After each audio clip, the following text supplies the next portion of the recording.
দেখলাম টিকটক নিয়ে এত বাড়াবাড়ি হচ্ছে, তখন কিন্তু আমি একটা বিষয় ভেবেছিলাম যে আমি টিকটকের বিরুদ্ধে একটা লিগ্যাল নোটিশ দেব। কেন তারা পার্সোনাল ভিডিওগুলো পার্সোনাল করতে পারলো না, কেন আমার ভিডিও মানুষ ডাউনলোড করে কিভাবে তারা ই করবে? তাহলে তাদেরও তো সিনসিয়ার হওয়া উচিত। তারা যখন এখান থেকে তাদের একটা ইনকাম হয়, তা এটা তো তাদের একটা প্ল্যাটফর্ম। আমি তো এখানে অভিযোগ দিয়ে এসেছি, সাইবার সিকিউরিটি টিম এটা তদন্ত করছে, বাংলাদেশের যারা মডারেটর আছে বা বাংলাদেশের যারা কানেক্টিভিটি আছে সব লিঙ্কগুলো দিয়ে এসেছি, ওনাদেরকে শনাক্ত করার চেষ্টা করছি। আসলে আমি নিছকই মজার ছলে টিকটক গুলো করতাম, ওখান থেকে কোনো অ্যাড আমি দেইও নি, কোনো অ্যাড করিনি, কোনো প্রমোশন করিনি, কিছুই করিনি, একদমই মজার। আমার ফ্যামিলির ভিডিও, আমার বাচ্চাদের, এমন হয়েছে আমার সাহেবের সাথে আমার ভিডিও আমার ছিল।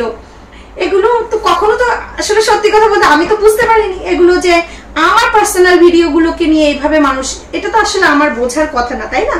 আমি বুঝতে পারিনি, কারণ আমি যদি ইচ্ছা করে ভাইরাল হইনি, তাহলে ভাইরাল যদি হতাম তাহলে আটঘাট বেঁধেই হতাম, আমি তো আর ওভাবে হয়নি। তো যার কারণে আমি ওগুলো আমার পার্সোনালও করা ছিল না, আমি বুঝতাম না খুব একটা যে কিভাবে ই করে।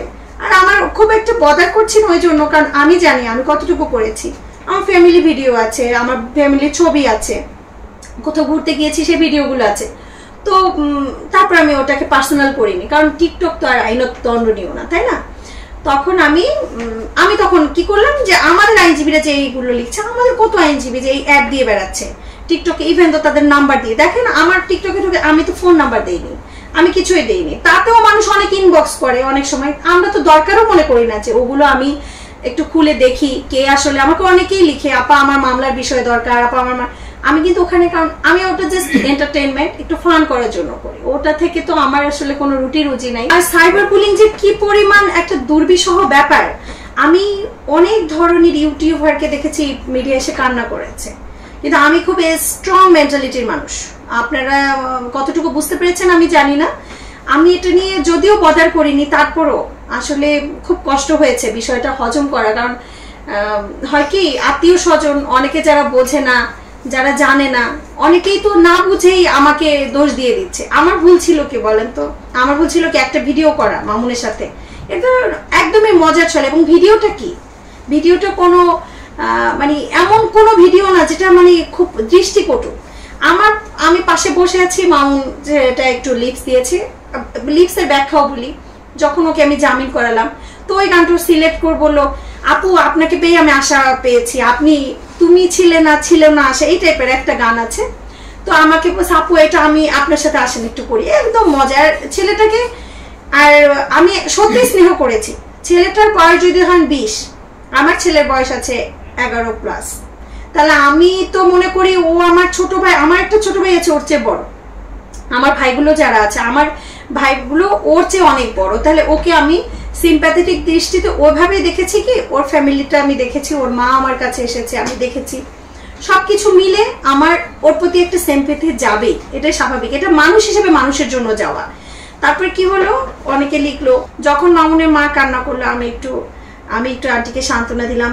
আন্টির কান্না দেখে আমারও মন খারাপ হয়েছে, সেদিন জামিন হয় নাই, সেটাও একটা এটা তো আমার একটা ডিসক্রেডিট, তাই না?